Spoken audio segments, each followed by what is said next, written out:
Morning students. CR international online classes में हम discuss कर रहे थे। आज हमें चैप्टर डिस्कस करना था लाइफ प्रोसेसेस में सर्कुलेटरी सिस्टम इन ह्यूमंस। इसके अंदर हम ब्लड वेसल्स ऑलरेडी डिस्कस कर चुके हैं। अब हमें डिस्कस करना है हार्ट। आपको पता है ह्यूमन हार्ट में 4 चैम्बर होते हैं और आपको दिख भी रहे होंगे, right atrium, right ventricle, left atrium, left ventricle. ठीक है, तो ये 4 चैम्बर्स हैं जो प्रेजेंट होते हैं ह्यूमन हार्ट के अंदर। उसके बाद अगर हम बात करें तो आप देखें कि राइट एट्रियम के अंदर आपको 2 ब्लड वेसल ओपन होती हुई दिखाई दे रही होंगी, सुपीरियर वेना केवा और इन्फीरियर वेना केवा। शोल्डर से ऊपर जितना भी हमारे बॉडी ऑर्गन्स प्रेजेंट होते हैं, ब्रेन, आईज, ईयर्स, माउथ, यहाँ से जो भी ब्लड है वो सारा सुपीरियर वेना केवा कलेक्ट करती है। और शोल्डर से नीचे जितने भी बॉडी ऑर्गन हैं वहाँ से inferior vena cava blood collect करती है। सुपीरियर वेना केवा और इन्फीरियर वेना केवा हमेशा डीऑक्सीजनेटेड ब्लड लेकर राइट एट्रियम के अंदर पहुँचती है। यानी राइट एट्रियम के अंदर जो ब्लड आए, यानी इन्फीरियर और सुपीरियर वेना केवा हमेशा डीऑक्सीजनेटेड ब्लड लाती है राइट एट्रियम के अंदर। राइट एट्रियम से अब डीऑक्सीजनेटेड ब्लड राइट वेंट्रिकल में जाएगा। ठीक है, अब राइट वेंट्रिकल में जब कॉन्ट्रैक्शन होगी तो वापस ब्लड राइट एट्रियम में ना चला जाए, इसलिए यहाँ पर प्रेजेंट होता है ट्राइकस्पिड वॉल्व जो बैक फ्लो ऑफ ब्लड को प्रिवेंट करता है।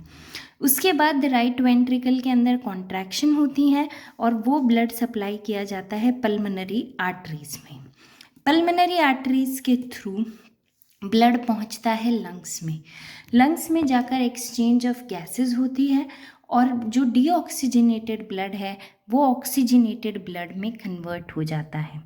अब ये ऑक्सीजनेटेड ब्लड पल्मोनरी वेन्स के थ्रू लेफ्ट एट्रियम में आता है। 2 pulmonary veins from left lung, 2 from right lungs, यानी कि 4 पल्मोनरी वेन्स की ओपनिंग होती है लेफ्ट एट्रियम के अंदर। और लेफ्ट एट्रियम में जो ब्लड आया वो कैसा होगा? ऑक्सीजनेटेड ब्लड होगा। उसके बाद लेफ्ट एट्रियम से ऑक्सीजनेटेड ब्लड लेफ्ट वेंट्रिकल में पहुंचता है और इनको सेपरेट करता है बाइकस्पिड वॉल्व। बाइकस्पिड वॉल्व का काम भी वही है जो ट्राइकस्पिड वॉल्व का है, यानी to prevent the back flow of blood. ठीक है, उसके बाद लेफ्ट वेंट्रिकल में ब्लड आया वो ऑक्सीजनेटेड है। अब यहाँ पर बहुत स्ट्रॉन्ग कॉन्ट्रैक्शन होंगी जिसके थ्रू आपका ब्लड पंप या पुश कर दिया जाएगा सिस्टमिक अरोटा के अंदर, और सिस्टमिक अरोटा के थ्रू जो ब्लड है वो पूरी बॉडी के अंदर या बॉडी सिस्टम तक पहुंच जाएगा। आप देख सकते हैं वेंट्रिकल्स की वॉल्व को मैंने यहाँ पे थिक बनाया है as compared to atrium valve, क्योंकि वेंट्रिकल के अंदर हाई प्रेशर डेवलप होता है, स्ट्रॉन्ग कॉन्ट्रैक्शन डेवलप होता है, तो यहाँ की वॉल हमेशा क्या रहती है? थिक। अब आप देख सकते हैं कि जो हमारा right side of blood heart है, चाहे राइट एट्रियम है चाहे राइट वेंट्रिकल है, इसमें सिर्फ डीऑक्सीजनेटेड ब्लड आया। ठीक है, और जो लेफ्ट एट्रियम और लेफ्ट वेंट्रिकल है इसमें सिर्फ ऑक्सीजनेटेड ब्लड आया। यानी कि जो 4 चैम्बर्स ऑफ हार्ट हैं उसके अंदर जो ऑक्सीजनेटेड और डीऑक्सीजनेटेड ब्लड है वो एक दूसरे से हमेशा क्या रहता है? सेपरेट, यानी इंटरमिक्सिंग ऑफ ब्लड को प्रिवेंट किया जाता है। अब देखें ह्यूमन हार्ट के अंदर जो ब्लड है वो 2 बार पास हुआ, एक बार डीऑक्सीजनेटेड फॉर्म में और एक बार ऑक्सीजनेटेड फॉर्म में। इस टाइप के सर्कुलेशन को हम क्या बोलते हैं? Double circulation. ठीक है, डबल सर्कुलेशन क्यों इम्पॉर्टेंट है? डबल सर्कुलेशन इम्पॉर्टेंट है ताकि हम इंटरमिक्सिंग ऑफ ब्लड को प्रिवेंट कर सकें, यानी ऑक्सीजनेटेड ब्लड को डीऑक्सीजनेटेड ब्लड से सेपरेट रख सकें। ऐसा क्यों? क्योंकि ह्यूमंस और बर्ड्स जो हैं वो वार्म ब्लडेड एनिमल हैं, यानी अपना एक कांस्टेंट टेम्परेचर मेंटेन करके रखते हैं, और कांस्टेंट टेम्परेचर मेंटेन करने के लिए हमें हाई एनर्जी की रिक्वायरमेंट होती है, जो कब फुलफिल होगी? जब आप डीऑक्सीजनेटेड ब्लड को ऑक्सीजनेटेड ब्लड से सेपरेट रखेंगे। अभी हमने समझा कि डबल सर्कुलेशन की इम्पोर्टेंस क्या है। अब आपको बताते हैं डबल सर्कुलेशन में दो सर्कुलेशन है, पल्मोनरी सर्कुलेशन और सिस्टमिक सर्कुलेशन।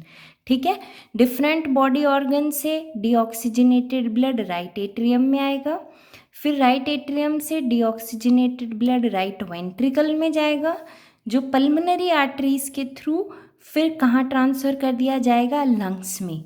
इस सर्कुलेशन को हम क्या बोलते हैं, पल्मोनरी सर्कुलेशन, क्योंकि यहाँ पर कौन इन्वॉल्व है, लंग्स। उसके बाद लंग्स के अंदर ऑक्सीजनेशन होगा ब्लड का, और ऑक्सीजनेटेड ब्लड ट्रांसफ़र होगा पल्मोनरी वेन्स में। पल्मोनरी वेन्स के थ्रू ऑक्सीजनेटेड ब्लड जाएगा लेफ्ट एट्रियम में, फिर लेफ्ट वेंट्रिकल में, फिर सिस्टमैटिक अरोटा के थ्रू बॉडी सिस्टम में। और इस सर्कुलेशन को हम क्या बोलते हैं, सिस्टमिक सर्कुलेशन। यानी डबल सर्कुलेशन में दो सर्कुलेशन इन्वॉल्व हैं, एक तो पल्मोनरी सर्कुलेशन और एक सिस्टमिक सर्कुलेशन। थैंक्स।